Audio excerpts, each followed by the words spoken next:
কি গো দিদি, আমার একটা পেঁয়াজ দাও না গো। ও মা গো, পেঁয়াজ তো মানে 80 টাকা কেজি। কেমনে আমি পেঁয়াজ দিই?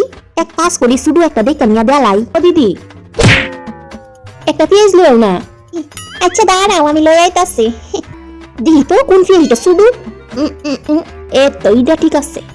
দিদি নাও। বৌদি, কইতাছিলাম একটা পেঁয়াজ আর 2টা টমেটো দাও না গো। আইসে মাগ দো। হ্যাঁ দাঁড়াও। নৌ। আচ্ছা দিদি, একটা শুটকি আসেনি গো তোমরা গড়া? আকলে একটা দাও না গো। এ বেডি আমার দিকে ব্যাট কেতাছে কেরে? নৌ। কেরে দিছো তুমি?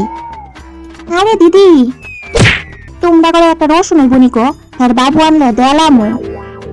নৌ। জানিতাছি আজকে দিনটা চইলা যাইব গা। যাওয়ার সময় তোমরা গাছেতে 2টা দই না পাঠানো।